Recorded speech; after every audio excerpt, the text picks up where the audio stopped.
Chris Kapches, president of Chestnut Park Real Estate, and today I'm here to give you the May resale market report. Sort of as a preliminary comment, I should say that I could probably have just repeated April's market report because the results in May were very similar to what happened in April.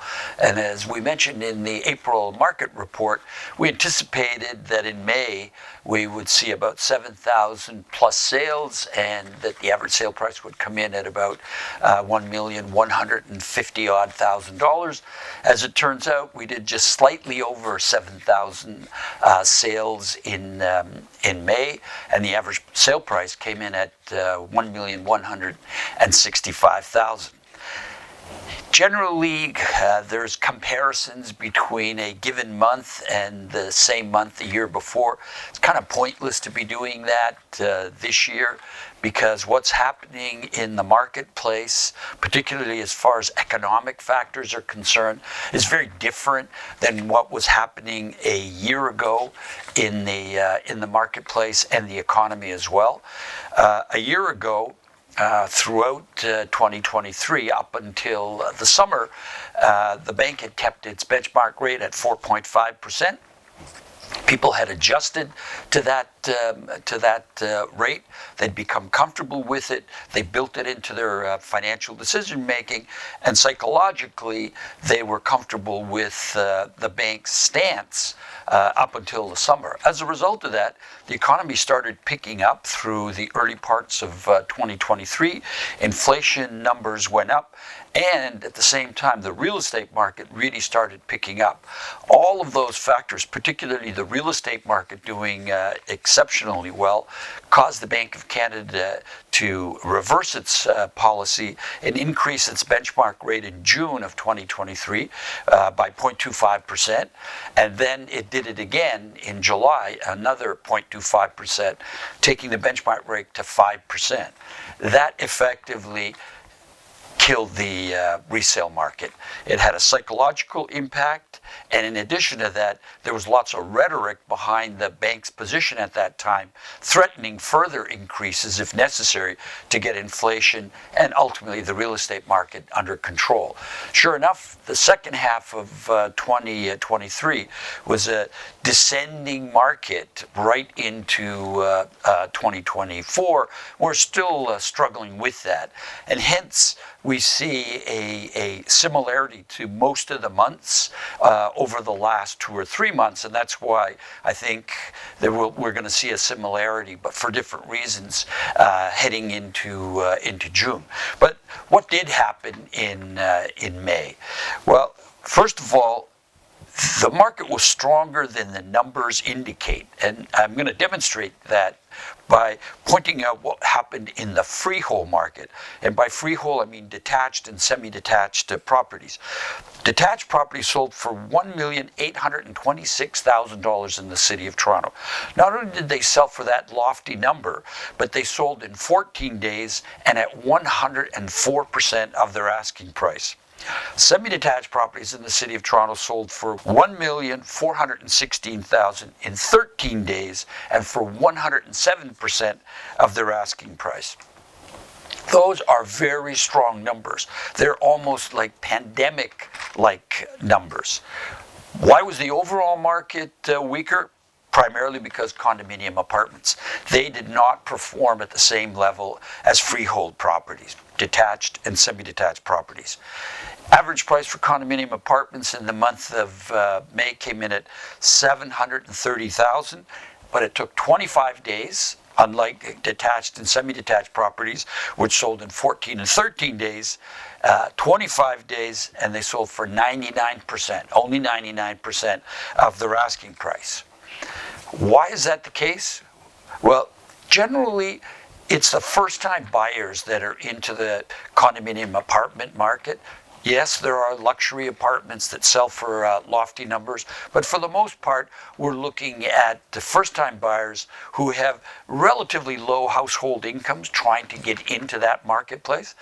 And with interest rates being what they are, 5-year fixed-term mortgage rates in excess of 5%, very difficult for that cohort to actually make its way into the market.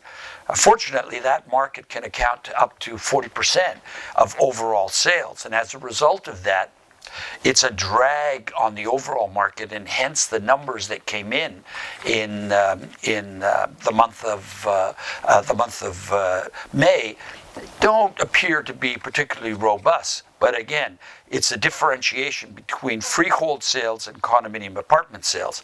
You can see the numbers behind me on the screen give you a month-over-month, year-over-year analysis of what happened. I would, though, like to draw your attention to inventory levels, because much has been made about the increasing inventory levels, particularly in the month of May. In the month of May, new listings were up by 21% compared to last year. And active listings were up by a pretty astounding number of 83.3%.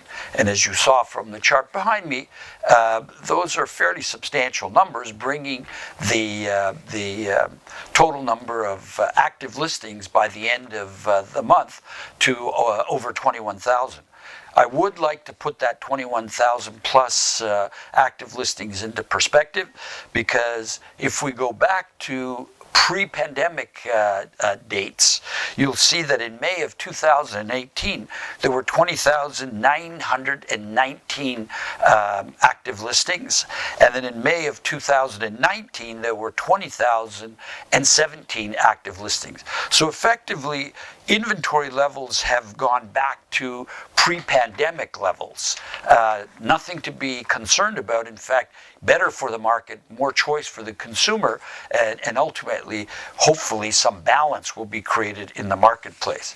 But something very significant happened just as we were getting ready to prepare for this market report, and that is the Bank of Canada in early June announced that it was reducing its benchmark rate by 0.25%. A lot of enthusiasm about that, and also about the bank's associated commentary, which was that the bank would continue to look at inflation rate and, if necessary, continue its downward reduction of interest rates as it moves through the remainder of 2024. Even though there was a lot of enthusiasm, it should be pointed out that that change, the 0.25%, is not likely to have much of an impact on fixed-term mortgage rates. The bond market, the mortgage market have already taken into account all the economic factors that the bank took into account, and had already priced into their mortgage rates the coming down of the benchmark rate. So we won't see much movement in the fixed term rates, but we will see some movement in the variable rates. What's also exciting about the bank's comment is that we likely will see a further bank rate in July. That combination will really have an impact on the market, because it'll be a half a point, with anticipation of further reductions as we move towards the end of the year. So don't anticipate any massive changes in the results that will be achieved in June, probably coming in somewhere around the same area as we came in the month of May.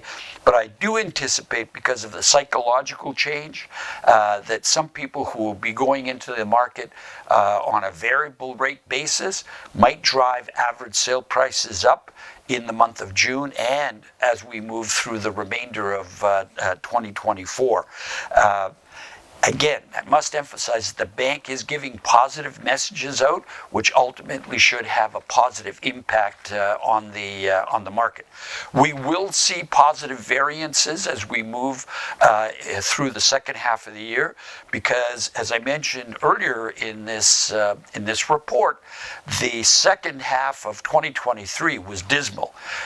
We are moving in a much better direction, with the bank giving better signals, and that, combined with the pent-up demand, should see improved second half of 2024. So can't wait to get the results for the June market to present them to you. And until then, stay well, and look forward to presenting those results to you next month. Thank you.